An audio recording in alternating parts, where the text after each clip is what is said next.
와. 예. 뭐 억지로 만든 박수 같아서 어색하게 짝이 없지만 반갑습니다, 여러분. 반갑죠? 예. 오늘 또 추운 날씨인데 또 법당이 꽉 찰 만큼 오셨어요.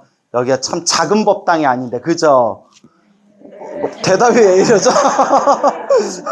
예. 그래서 오늘 날씨가 너무 좋죠?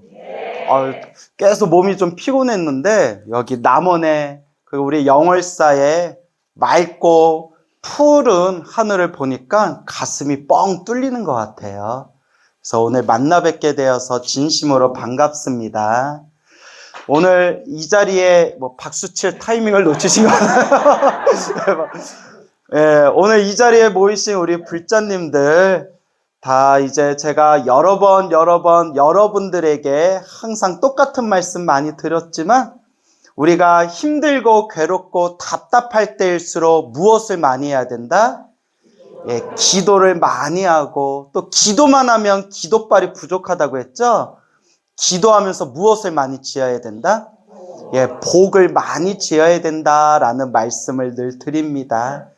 그래서 항상 부처님 가르침 공부하면서 느껴지는 게, 정말 이 사람으로 태어나기 어렵고 부처님 법을 만나기 어렵다는데, 내가 전생에 무슨 복을 많이 지어서 이렇게 부처님 법을 만나고, 또 전생에 무슨 공덕을 지었기에 이렇게 불자님들께 사랑을 많이 받을까라는 생각을 해봅니다.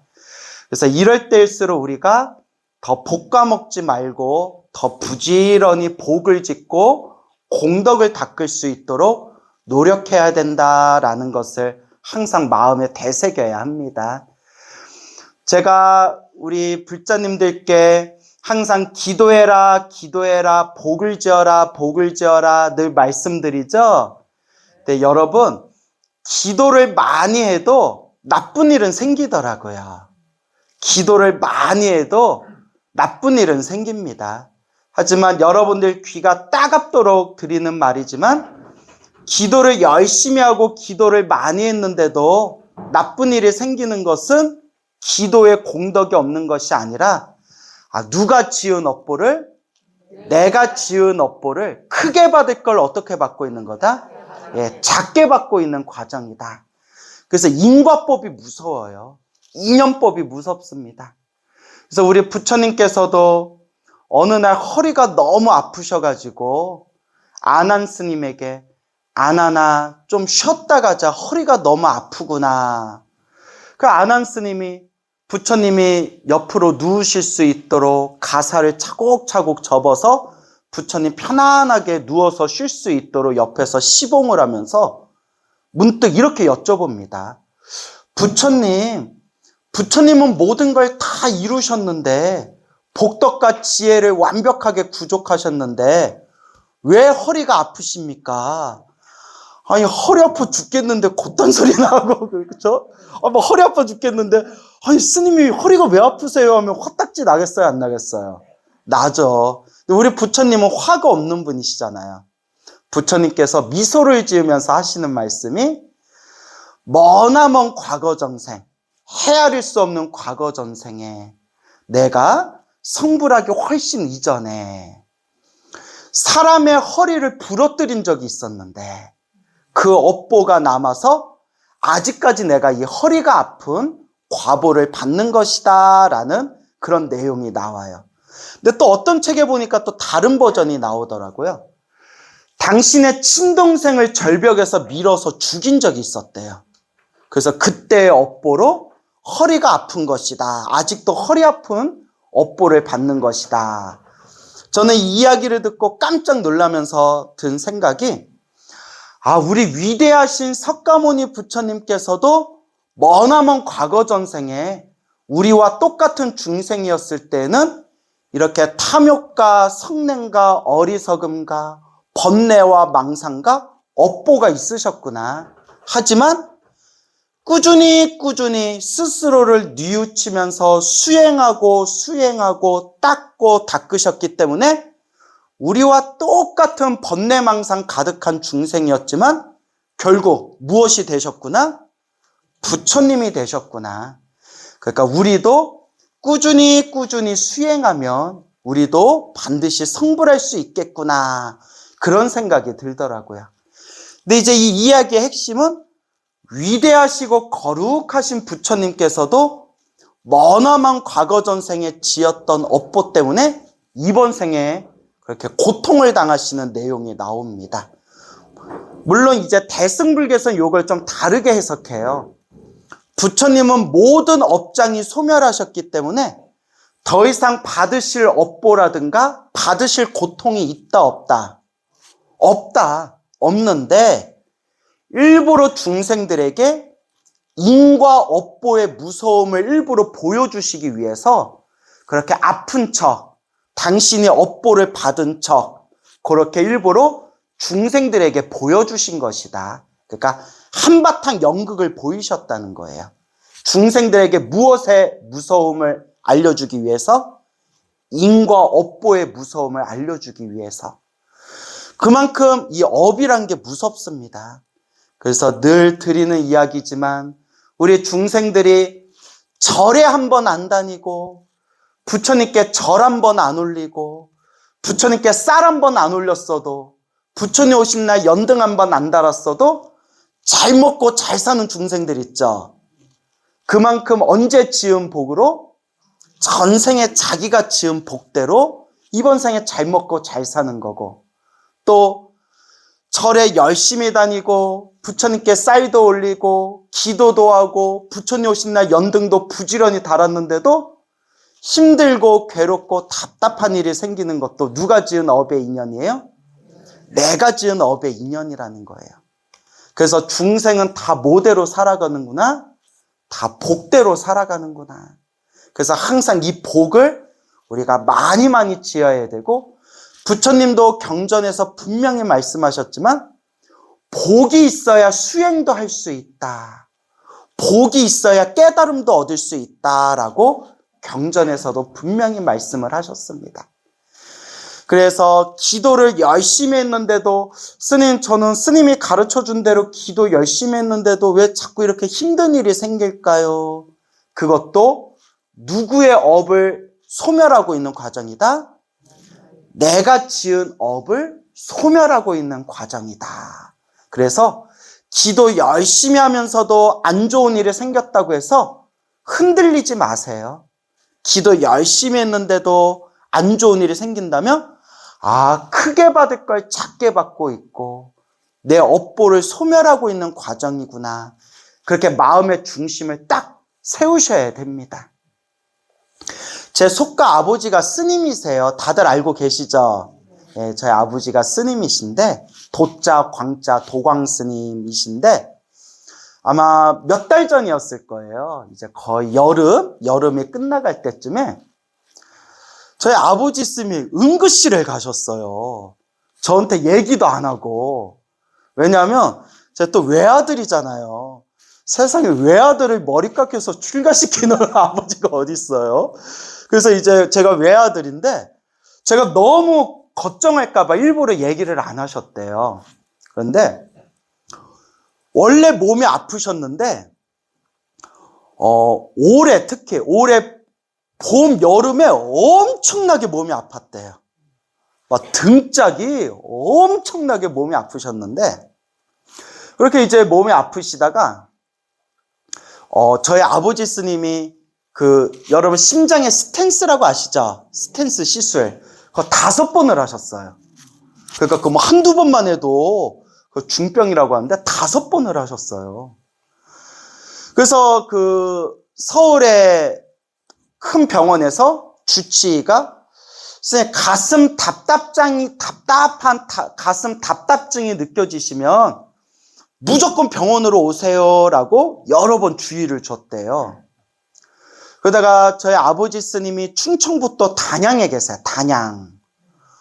한밤중에 주무시는데 가슴이 답답하고 호흡곤란이 일어나셔가지고 이거 심상치가 않으시더래요. 주무시다가. 그래서 단양에 단골 택시를 불러가지고 바로 서울에, 주치가 있는 서울에 대형 병원으로 가셨어요. 가셨는데 보통 단양에서 새벽에, 한밤중 새벽에 가니까 한 2시간 반 만에 가더래요. 2시간 반이 좀 안 걸리더래요. 쌩 하고 가니까. 그래서 응급실에 딱 입원을 하셨는데 그 병원에 이제 저희 아버지 쓰는 차트가 다 있을 거 아니에요. 차트가 다 있어서 일단 급하게 이제 검사를 했는데 간단한 검사였는데 별로 그렇게 몸에 이상이 없더래요. 몸에 이상이 없고 쌤 그래도 혹시 모르니까 정밀검사 받아봅시다 라고 하더래요. 일단 응급실에 갔는데 다행히 몸에 이상이 없었대요.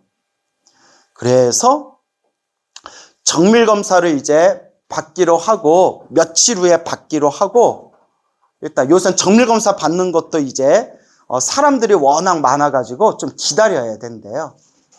그 전에 간단한 CT 촬영 같은 걸 했는데 아이고 다른 데는 큰 이상이 없는데 CT 촬영을 해서 큰 담석이 발견됐대요.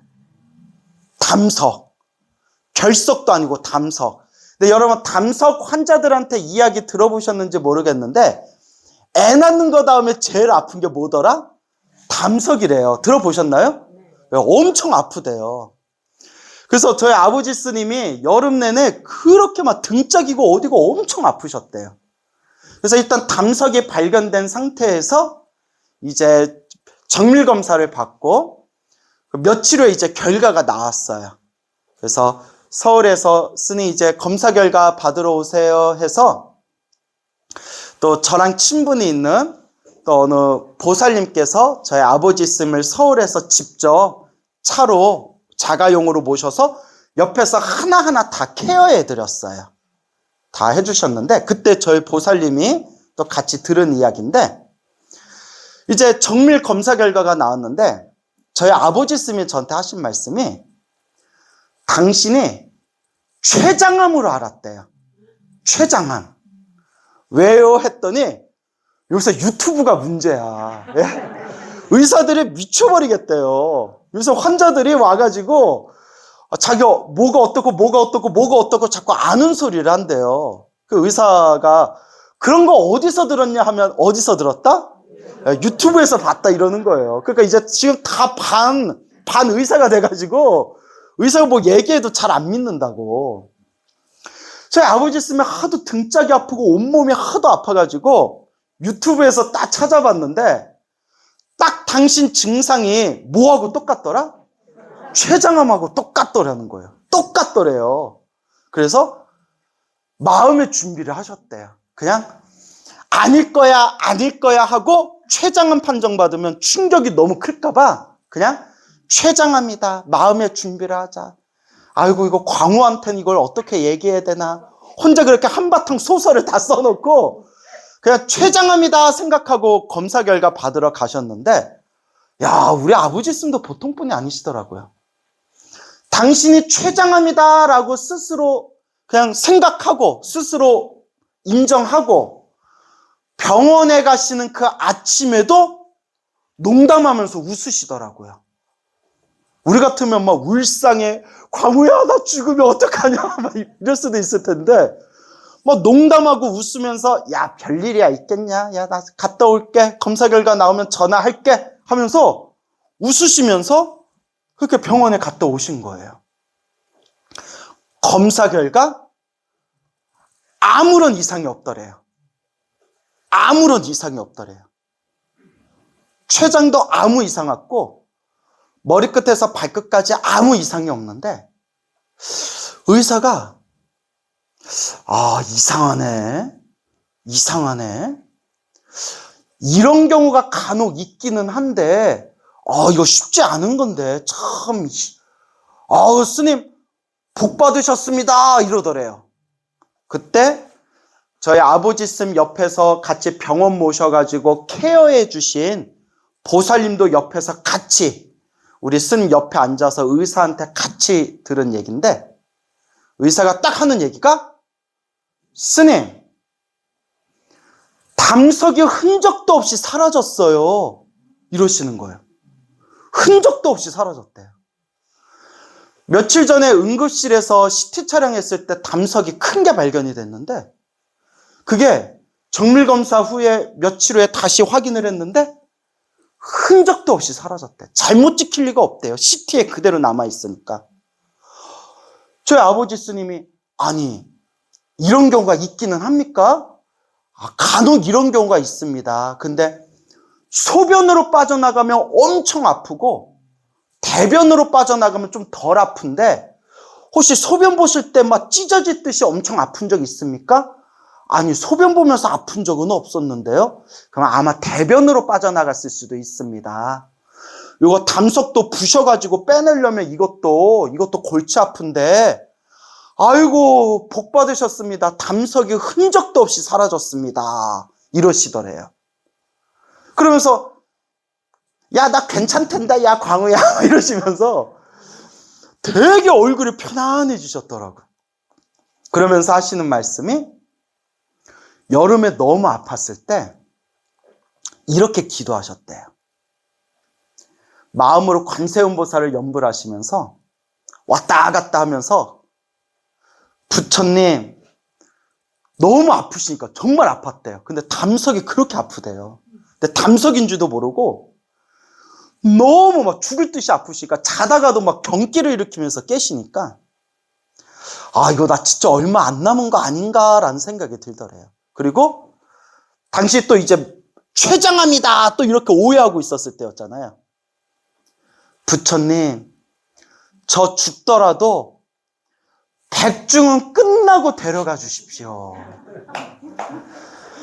신도들이 저만 믿고 백중 기도 위패 올렸는데 아니 평생 중노릇한 제가 신도들 위패 올려놓고 백중도 마치지 못하고 저 죽으면 이거 쪽팔려서 어떻게 삽니까? 그러니 뭐는 끝내고 저 데려가 주십시오. 백중 기도는 끝내고 백중 기도는 회양하고 저 데려가 주십시오라고 기도를 하셨다고 합니다. 그런데 그렇게 담석까지 완전히 흔적도 없이 다 사라지셨어요. 그러면서 저의 아버지 스님이 하신 말씀이 젊었을 때부터 그리고 머리 깎고 출가한 뒤에도 이렇게 스님들한테 심심풀이로 사주팔자 보고 손금 같은 거 보면 단명살이라는 말을 많이 받으셨대요. 무슨 쌀? 단명살. 옛사람들이 단명살이라고 하면 60을 기준으로 한대요. 60을 못 넘기면 단명살이라고 불렀대요. 그래서 옛날에는 요새는 환갑잔치 안 하지만 옛날에는 60대면 환갑잔치 항상 했잖아요. 단명살을 넘겼다고. 그래서 저희 아버지 스님도 지금 이제 70이 훌쩍 넘으셨는데 옛날부터 단명살 소리를 많이 들으셨는데 신묘장구 대다라니를 그렇게 간절하게 기도하셨어요. 신묘장구 대다라니를 간절하게 기도를 하셨는데 젊었을 적에 한참 기도하실 때 머리 깎고 출가하셔서 한참 기도 열심히 하실 때에는 꿈에서 저승사자가 데리러 왔는데 아버지 스님이 내가 머리 깎고 출가했는데 나 벌써 데려가면 되겠소 하니까 저승사자가 절을 하더래요. 절을 하더니 저승사자가 휙 하고 떠나는 꿈도 꾸셨대요. 아마 그때 제 생각에는 그때 단명살이 그때 아마 사라지지 않았을까. 저 혼자 그런 생각을 해봐요. 그러면서 이번에도 몸이 엄청 아프셨을 때 이런 얘기를 하시더라고요. 내가 지금까지 살아오면서 지은 나쁜 업보가 많았을 텐데 이번에도 내가 뭐 한 걸로 이 고비를 넘겼다? 몸이 아픈 걸로. 지독하게 몸 아픈 걸로 크게 받을 업보를 어떻게 받고? 작게 받고 몸 아픈 걸로 내가 또 이번에 고비를 넘긴 것 같다라는 말씀을 하시더라고요. 근데 제가 들어도 그 말씀이 맞는 것 같아요. 그래서 여러분, 우리 부처님 가르침에는 공짜라는 게 없어요. 딱 인과법이에요. 무슨 법? 인과법. 그렇기 때문에 기도를 열심히 했는데도 힘들고 괴롭고 답답한 일들이 생기는 분들을 봤을 때 저도 처음에는 이해가 잘 되지 않았거든요. 저렇게 기도를 열심히 하는데 왜 저분은 가피가 없나? 저렇게 기도를 열심히 했는데 저분은 왜 효험이 없나? 불교 공부를 하면 할수록 저도 이제 제 스스로 납득되어지는 게, 공짜는 없구나. 기도를 열심히 했는데도 나쁜 일이 생긴다면 가피가 없는 게 아니라 인과법. 내가 받아야 할 그 업보를 기도의 힘으로써 크게 받을 걸 어떻게 받는 거구나? 작게 받는 거구나. 그 이치가 분명히 있더라고요. 그래서 항상 불자님들께 드리는 이야기가, 여러분들이 이 삶을 살아가면서 힘들고 괴롭고 답답한 일이 있다면 무엇을 더 간절히 열심히 해야 되고, 기도를 더 간절히 열심히 해야 되고, 기도를 열심히 했는데도 나쁜 일이 생긴다면 절대 흔들리지 말고, 내가 크게 받을 업보를 어떻게 녹이고 있구나? 작게 받으면서 녹이고 있는 과정이구나 라는 것을 꼭 명심하셔야 됩니다. 알겠죠? 예. 그래서 불교는 공짜가 없습니다. 그래서 우리 예스님들께서도 항상 우리 불자님들에게 늘 기도해라, 기도해라 말씀하셨고, 또 우리 스님들이 참선수행을 할 때에도 참선수행을 하다가 장애가 생기고 막힘이 생기면 옛 어른 스님들께서 그러면 선방에 다니는 걸 멈추고 어디 좋은 기도도량에 가서 뭐 한철, 안거 한철이건 1년이건 천일 기도를 하건 간절하게 부처님께 기도해서 업장손을 좀 한 뒤에 다시 선방으로 와라. 또 이렇게도 말씀을 하시고는 했습니다. 그래서 저 성철스님 다 아시죠? 야, 우리 불자들 사이에서 성철스님이라는 분을 모르는 분이 없었는데, 요새 이제 좀 젊은 애들, 절에 이제 갓 들어온 젊은 청년 불자들은 성철스님을 모르는 애들이 있어요. 그래서 깜짝 놀라면서, 야, 옛날에 성철스님 하면 우리 한국 불교에 모르는 불자가 없었는데 이제는 시대가 정말 바뀌어가나 보다, 성철스님을 모르는 사람들도 늘어나고 있구나라는 생각이 들더라고요. 어쨌거나 우리 한국불교, 현대 한국불교의 한 획을 그으신 대선사였던 이 성철스님도 오직 참선해라, 오직 화두해라 라고 말씀하시면서도 이 말법 시대에는 세상이 혼탁하고 중생들 업보가 두껍기 때문에 업보 많은 중생들이 그냥 참선만 하면 장애가 많다. 그러니까 참선하더라도 무엇을 같이 겸해서 열심히 해라? 능엄주를 열심히 해라. 그래서 성철스님 이후로 한국 불교에 능엄주가 유행하기 시작한 거예요. 그래서 옛 스님들도 우리 큰 스님들도 한결같이 힘들고 괴롭고 답답할 때일수록 부처님을 의지하면서 간절하게 기도해라 라고 말씀하셨고, 오로지 참선만이 제일이다라고 주장하셨던 성철스님도 야, 이거 참선만 해서는 될 게 아니다. 중생들 업보가 두꺼우니까 참선은 하더라도 무엇도 같이 해라? 능엄주 같은 주문을 외우면서 업장소멸 좀 해라. 또 이렇게 많이 권유를 하셨던 겁니다. 그래서 우리 불자님들도 이번 생 사람으로 태어나 이 소중한 부처님 법을 만났을 때 자꾸 기도하고 복을 짓는 습관을 들이셔야 됩니다. 그리고 여러분, 기도도 습관이에요. 무엇도 습관이다? 기도도 습관이에요. 저 아시는 불자님이 있는데 밤불자예요. 밤불자. 왜 밤불자라고 제가 부르느냐? 법문을 엄청 열심히 들어요.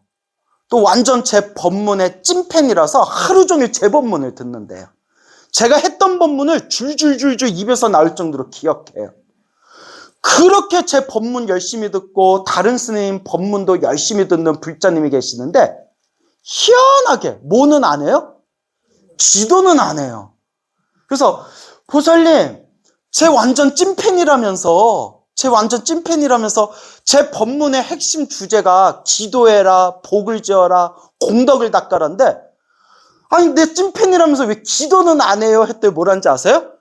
법문 듣느라 시간이 없어서 기도를 못한대. 아니, 뭐, 이게 무슨 뭐, 자다가 봉장 두드기 소리야. 아니, 기도하라고 법문하는데, 법문 듣느라고 기도를 못한다고 이거 뭐 어쩌자는 거예요? 막 이랬더니, 가만히 이렇게 대화를 해봤더니, 습관이 안 되는 거예요. 기도도 습관이에요.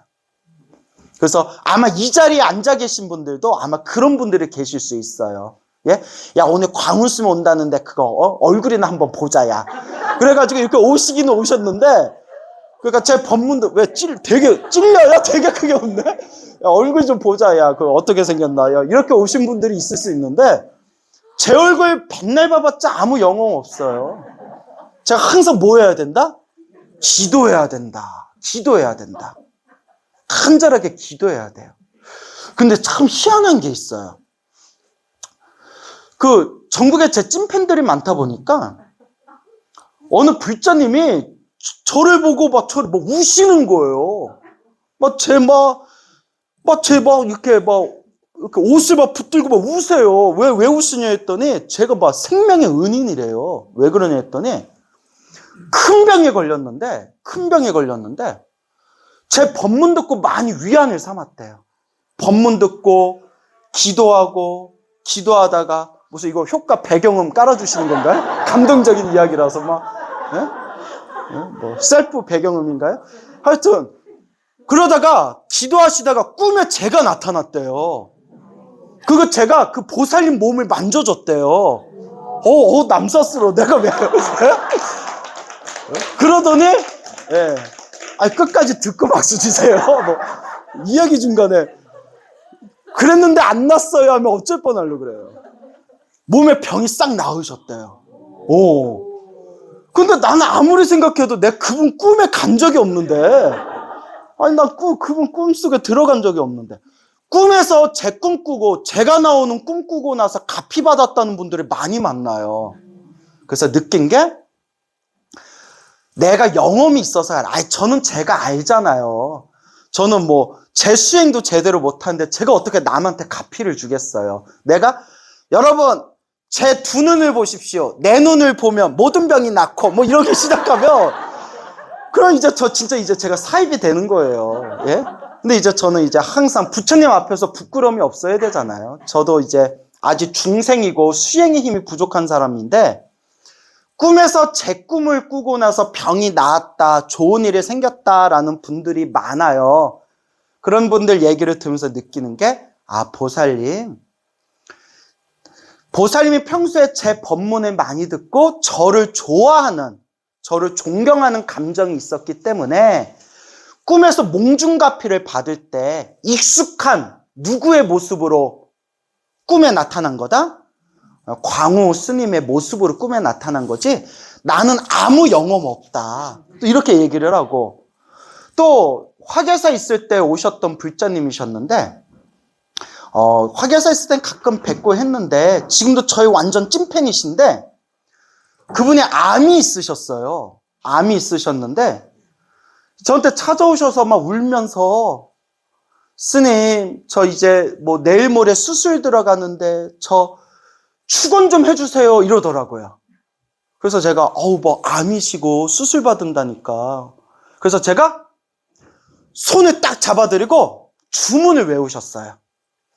암이여 싹 사라져라 하면서 믿습니까? 이러면서 제가 막 이렇게 해드렸는데 그렇게라도 해서 그분이 위안이 된다면 얼마나 좋아요. 더한 거라도 해드리죠.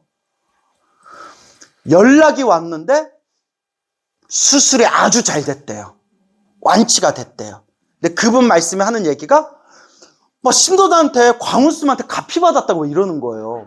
왜 그러냐 했더니 광우스님이 손을 잡아주고 주문을 외워주고 축원을 하는데 머리끝에서 발끝까지 불덩어리가 확 이렇게 온몸을 휘감는 그런 느낌이 들었대요. 그때 딱 느낌이 들었대요. 광우스님 가피로 내가 암이 낫겠구나. 그걸 신도들한테 얘기했더니 신도들이 선생님 저도 손 좀 잡아주세요. 그래서 제가 또 이렇게 얘기하죠. 보살님 저는 아무 힘이 없어요. 그 보살님이 플라시보 효과라고 알죠? 그 보살님이 저를 너무나 존경하고 저를 좋아라 하니까 존경하는 스님이, 마음속으로 존경하는 스님이 손잡아주고 건강해라 라고 축원해 주니까 누가 스스로 일으킨 힘에 의해서 본인이 일으킨 그 플라시보 효과라고 봐요, 저는. 어쨌거나 긍정적인 플라시보 효과죠. 자기 마음이 일으킨 그 힘에 의해서 스스로 그렇게 긍정적인 에너지가 나온 거지, 내가 뭐 이렇게 기를 주고 이러는 사람이 아니다. 그러니까 그냥 됐고요, 손 한번 잡아주세요 이러더라고요. 이제 그런 경우도 있었어요. 그래서 그런 어떤 일들을 보면서 느낀 게, 결국은 누가 기도해야 된다? 자기가 기도해야 돼요, 여러분. 무슨 말인지 알겠죠? 누군가 남이 나에게 힘을 주고 에너지를 준다라는 것에 집착하기 시작하면 이제 점점 사이비화 되는 거예요. 저도 유명하다는 사람 많이 만나봤거든요. 예. 근데 이렇게 실제로 옆에서 보면 또 이렇게 말과 행동이 달라요. 저도 그렇지만.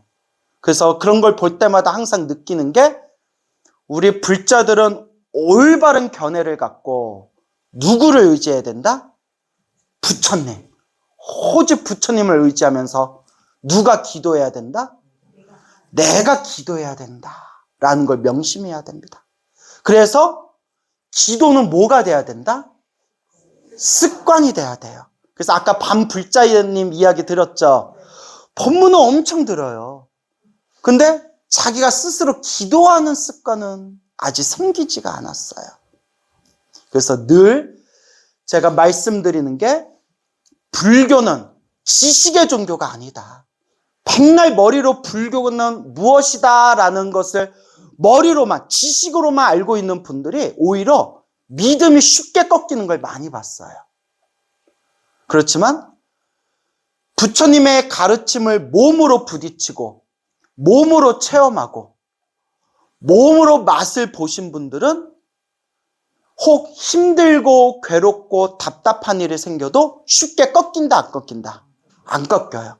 자기가 맛을 봤기 때문에, 분명히 자기가 체험한 힘이 있기 때문에, 내가 지금 절에 열심히 다니고 기도를 했는데도 힘든 일이 생기는구나. 하지만 내가 체험한 맛이 있기 때문에 뭐라고 생각하냐면, 스님들이 법문한 대로 크게 받을 걸 어떻게 받고 있는 거구나? 작게 받고 있는 거구나. 그 믿음이 딱 중심이 세워지게 됩니다. 그래서 제가 우리 신도님들한테 좋은 법문, 좋은 이야기 들려드리고 싶어서 저도 책을 엄청 많이 보고, 또 우리 불자님들한테, 스님들한테도 스님 좋은 이야기 있으면 좀 전해주세요. 그렇게 이제 많은 분들한테 이야기도 듣고, 그러면서 제가 느낀 게 뭐냐면, 기도를 열심히 해서 생생하게 기도의 가피를 체험하신 수백 분의 이야기를 제가 모으고 통계를 내봤더니, 어떤 기도를 하든 부처님을 향한 믿음으로 간절하게 기도를 하면 결국 하나로 통하더라고요. 천수경을 하건 금강경을 하건 지장경을 하건 능엄주를 하건 결국 에너지는 하나로 통해요. 그러니까 어떤 기도를 하든 내가 가장 마음에 드는 기도 하나를 딱 선택해서 꾸준하게 밀고 가야 돼요. 꾸준하게. 그런데 제가 수많은 수백 분이 넘는 기도가피 이야기를 제가 수집했다고 했죠. 또 유독 법화경 가피 받은 분들도 유독 많아요. 그래서 저도 한때 법화경 가피를 받으신 불자님들의 너무나 신비한 이야기를 많이 듣고, 저도 한때 법화경 기도를 열심히 한 적이 있었거든요. 그래서 아예 법화경 서품 있죠. 법화경 서품을 통째로 외웠어요. 그리고 오체투지 절을 하면서 서품을 아예 통째로 외웠으니까 서품을 계속 암송하면서 계속 절을 하면서 1시간, 2시간 절하면서 법화경 암송, 독송하면서 제가 또 엄청나게 갚이받은 적이 있어요. 근데 우리 영월사가 무슨 기도도량이에요? 법화경 기도도량이잖아요. 이렇게 좋은 도량, 이 맑고 깨끗한 청정한 도량에서 부처님 대승경전의 왕이라고 불리우는 이 묘법연화경, 법화경을 우리가 함께 공부하고 독송하고 기도할 수 있는 인연을 우리가 가지게 되었다는 것만으로도 우리가 전생에 그래도 복을 짓고 성근이 있는 거구나 라는 걸 명심하셔야 됩니다. 그래서 저도 맨날 법문 들으러 다니고 맨날 강의하고 또 저도 개인적으로 공부하고 또 여기저기 초청법회 다니고 하다 보니까 사실 제가 법화경을 좀 외우고 싶었는데 너무 바빠가지고 서품 이후로 나가지를 못했어요. 나도 법화경 기도를 좀 해야 되는데 법화경 기도를 좀 해야 되는데 하다가 내가 못하면 누구라도 해주니까 우리 영월사 주지스님이 기도해 주니까 저도 꼬박꼬박 영월사 법화경 기도할 때 저도 축원 올려요. 예, 그죠? 제 축원 잘하고 있나요? 제가 확인을 못해서. 예. 그래서 그런가 영월사의 법화경 기도 제가 축원을 올려서 그런가 예, 제가 또 더 좋은 일들이 많이 생겼던 것 같아요. 하지만 또 저같이 우리 스님들이 알아서 기도해 주겠지라고 또 생각하고 내 기도 안 하면 돼요, 안 돼요? 안 되죠. 또 내 기도는 내가 해야 돼요. 내 기도는 또 내가 해야 됩니다. 그래서 여러분들께 늘 당부드리고 싶은 얘기가 결국 무엇이 습관이 돼야 된다? 기도가 습관이 돼야 돼요. 예전에 오래전에 몇 년 전에 제 팬이라고 하시는 노보살님께 제가 직접 들은 얘기인데 그분이 저 경기도 수원에 사시는 분이에요. 수원에 사시던 분이었는데 그분이 교직 생활을 하고 젊었을 때부터 이제 교직 생활, 교사로 생활하고 남편은 공부만 했대요. 교수가 되는 걸 목표로 공부만 했는데 그래서 남편한테 여보 내가 먹고 사는 생활비는 내가 교직 생활하면서 벌 테니까 당신은 공부만 하세요. 그러니까 이 남편분도 참 마누라 복이 있는 거예요. 그래서 이제 부인 덕분에 열심히 공부해가지고 박사학위까지 땄는데 학위를 따면 뭐예요? 교수가 임용이 안 되는 거예요. 자꾸 이렇게 서류 놓으면 또 떨어지고 서류 놓으면 또 떨어지고 그래서 너무 답답해가지고 보살님께서 평소 다니던 절에 주지스님께 여쭤봤대요. 주지스님이 하시는 말씀이 뭐가 걱정입니까? 오직 누구에게 의지하십시오? 부처님께 의지하십시오. 부처님께 의지하십시오. 그래서 그 주지스님이 가르쳐준 대로 정말 간절하게 기도했대요. 관세음보살 연불하고 남는 시간마다 법화경 사경을 하셨대요. 법화경 사경하고 관세음보살 연불하고 법화경 사경하고 관세음보살 연불했는데 몇 달이 지나고 아니나 다를까 남편이 교수에 딱 임용이 된 거예요. 교수님이 되신 거예요. 그때 그 젊은 나이에 얼마나 기쁘든지 법당에 가서 평생 부처님 은혜 갚겠습니다. 감사합니다 부처님. 평생 부처님 은혜 갚으며 살겠습니다. 그때부터 더 찐불자가 돼서 다니던 절에 봉사활동도 열심히 하고 기도도 열심히 하고 그렇게 신행생활을 했는데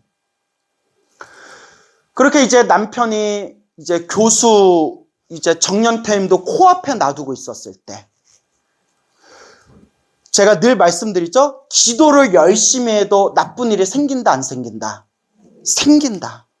여러분 절에 열심히 다니고 기도 열심히 해도 나쁜 일은 생겨요. 근데 그것도 누가 지은 업이다?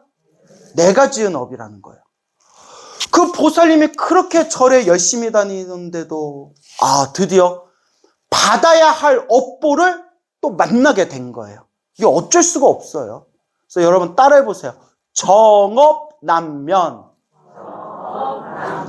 정해진 업보는 벗어나기 어렵다. 예, 면하기가 어렵구나. 이게 정업난면이에요. 내가 지은 업보의 세계는 결국 내가 닦아야 되는 거예요. 그렇게 절에 열심히 다니셨는데도 이번 생 또 이제 만나야 할 지독한 업보가 있었던 거예요. 그게 누구냐? 시동생이 사고를 쳤대요. 시동생이.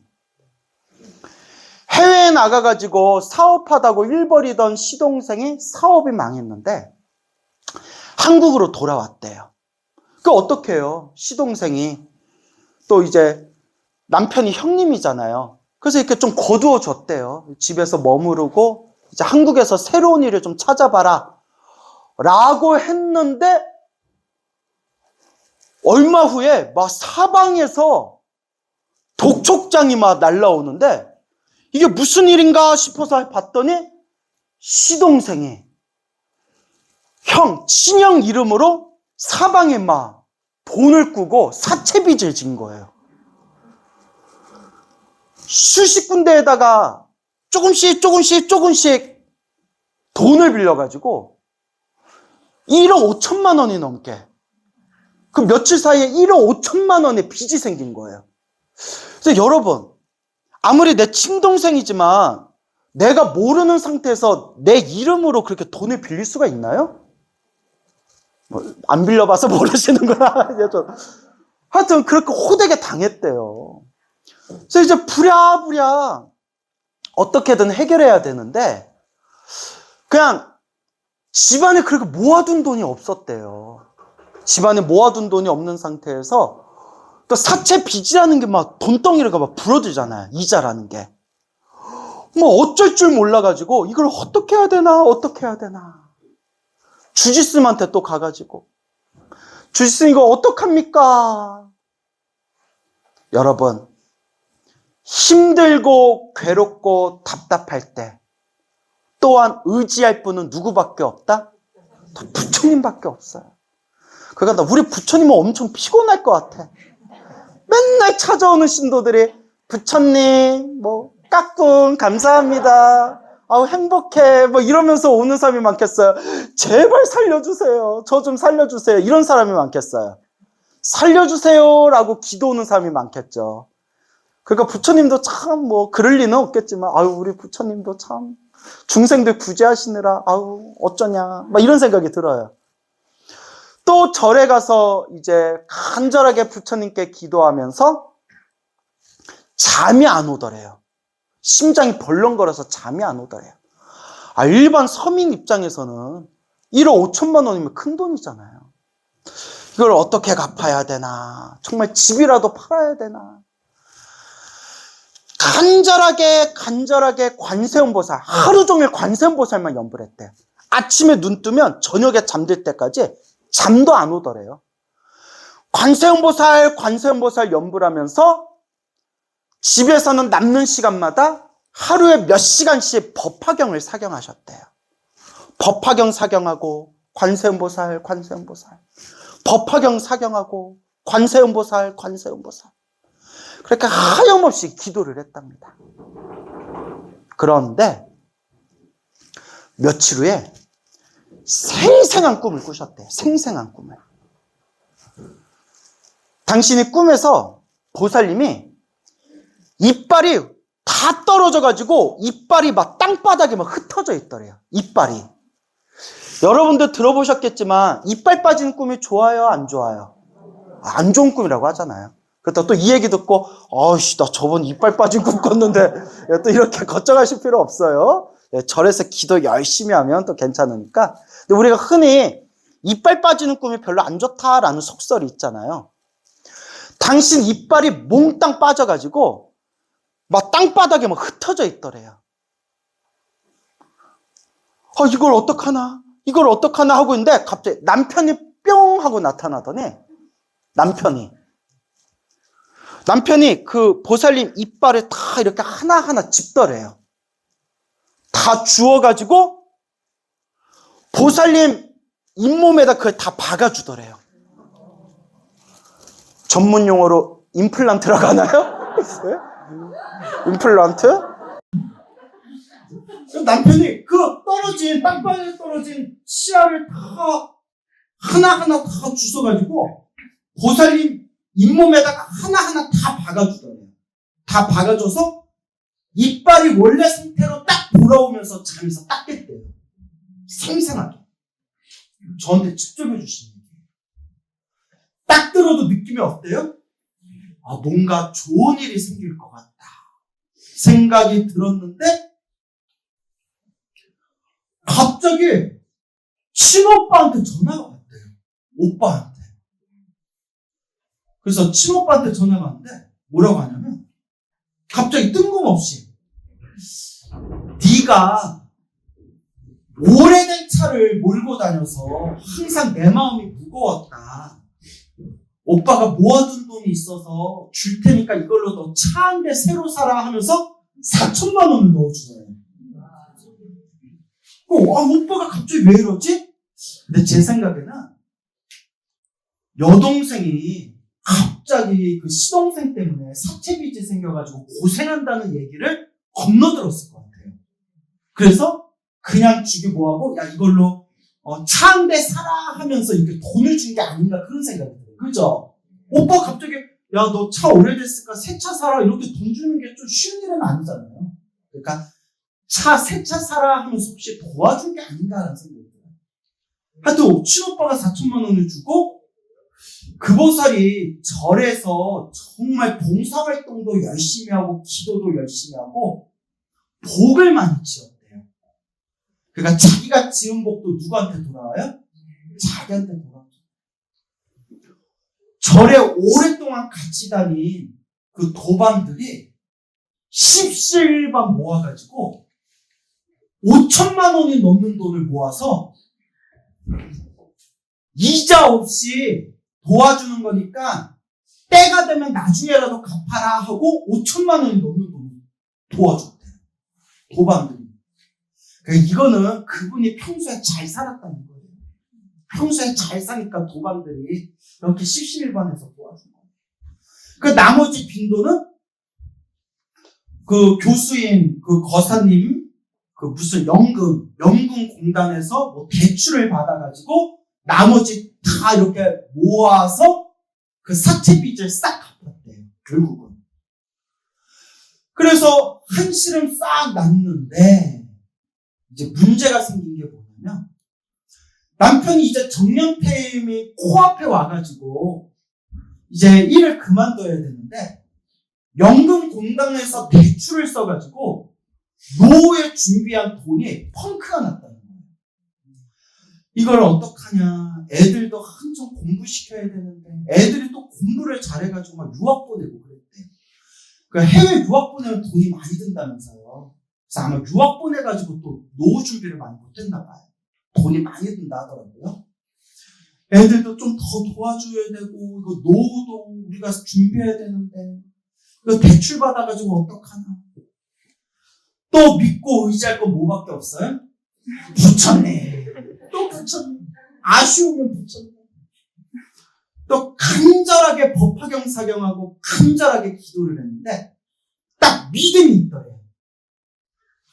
왜냐? 도저히 갚을 수 없을 것 같은 사채빚도 그 이빨 빠졌는데 빠진 이빨 잇몸에다 다시 다 끼우는 꿈을 꾸고 나서 어쨌거나 다 빚이지만 사채빚을 갚는 그런 가피를 체험했잖아요. 이번에도 부처님만 믿습니다. 부처님. 한 번만 더 도와주십시오 하고 법화경 사경하면서 간절하게 관세음보살 불렀는데 그 거사님도 덕이 있었나 봐요. 정년 퇴임 후에도 무슨 연구원으로 연장이 돼가지고 계속 직장을 다닐 수 있게 되신 거예요. 그래서 어쨌거나 그와 같이 기도를 하면서 점점 좋은 일이 생기고 또 해외에 유학 보냈던 아들도 해외에서 박사학위 따고 아주 우수한 성적으로 지금 한국의 이름만 되면 알만한, 제가 어느 대학인지도 다 들었는데 개인 프라이버시가 있으니까 얘기하진 않을게요. 서울의 유명한 대학교에 또 지금 교수님으로 아들이 지금 그렇게 생활하고 있다고 합니다. 이 이야기를 저한테 그 노보살님이 직접 전해주시면서, 스님, 제가 이렇게 부처님과 피를 듬뿍 받았는데 제가 어떻게 기도를 안 할 수가 있고 죽는 날까지 부처님의 은혜를 안 갚을 수가 있겠습니까? 그저 부처님의 은혜에 감사드릴 뿐입니다. 라고 그렇게 저한테 직접 말씀을 해주셨습니다. 여러분, 이런 기도가피 이야기도 백날 들어도 내가 닦지 않으면, 누가 닦지 않으면? 내가 기도하지 않고 내가 닦지 않으면 아무 영험이 없어요. 결국 누가 닦아야 돼요? 내가 닦아야 돼요. 여러분들이 살아가면서 즐겁고 행복한 일이 많다면 그것도 누가 지은 복이에요? 내가 지은 복이에요. 아, 내가 과거 전생에 지은 복이 많아서 이번 생 이렇게 내가 편안하게 사나 보다. 그럼 이번 생도 무엇을 많이 지어야 되겠구나? 복을 짓고 내가 열심히 기도해야 되겠구나. 마음을 일으키셔야 되고, 이번 생 살아가는 게 힘들고 답답하고 퍽퍽하신 분들이 있다면 냉정하게 자기 자신을 반성하면서, 아, 전생에 내가 좀 팍복하게 살아가지고 전생에 좀 복을 많이 까먹어서 이번 생 내가 살아가는 게 장애가 많구나. 그러니 이번 생만큼이라도, 지금이라도 내가 부처님 법을 만났으니까 무엇을 열심히 닦아야 되겠구나? 복을 열심히 닦고 기도를 좀 해야 되겠구나 라는 것을 명심하셔야 됩니다. 결국 누가 닦아야 된다? 내가 닦아야 된다라는 걸 명심하세요. 끝으로 어느 비구니 스님이 계세요. 비구니 스님이 계시는데 그분이 이제 법회를 한다고 해서 제가 초청법회에 가서 법문도 하고 했는데 그분한테 또 직접 들은 얘기예요. 당신이 주지가 됐는데 너무 힘들었대요. 절에 빚도 많고 신도도 별로 없고 너무너무 힘들었대요. 너무너무 힘들어서 어떻게 해야 되나, 이거 절집 이거 문을 닫고 그냥 내가 떠나야 되나, 별의별 생각이 드시더라고요. 그러다가 그분이 딱 선택한 게 매일매일 명불하면서 부처님께 매일매일 목탁치고 기도하면서 남는 시간마다 무엇을 하셨다? 법화경 사경을 하셨대요. 그러니까 마음이 너무 불안하니까 앉았다 하면 그 법화경 사경을 하셨대요. 어디서 이렇게 어른 스님들이 법화경 기도해가지고 가피 받았다라는 얘기를 듣고 나도 법화경 사경 좀 그냥 공부도 할 겸 법화경 사경하자라고 그렇게 했는데, 그렇게 기도하고 법화경 사경을 하면서 꿈에서 아주 맑고 깨끗한 좋은 꿈을 꾸셨대요. 그런 꿈을 몽중가피를 딱 받은 뒤에 점점 신도들이 조금씩 모여들더니 지금은 그래도 제가 처음 올 때마다라도 이 절이 굉장히 힘들었는데 이 절이 굉장히 자리를, 기도하고 나서 자리를 많이 잡았습니다 라고 저한테 이야기를 해주시더라고요. 그런 이야기를 들으면서 역시 힘들고 괴로울 때일수록 우리는 누구를 의지해야 되겠구나? 오직 부처님을 의지해야 되고, 이렇게 말로만 들어서는 안 되고 이 기도가 무엇이 되어야 되겠구나? 습관이 되어야 되겠구나 라는 것을 다시 한번 느끼게 되었습니다. 여러분들도 다들 동감하시죠? 네. 그래서 관음기도 하시던 분들은 계속 관음기도 하시고, 선생님 저는 지장기도가 좋아요 하는 분들은 지장기도 하시고, 선생님 저는 금강경 기도했습니다. 그 금강경 하시고, 선생님 저는 이제 영월사에서 법화경 기도 해보겠습니다.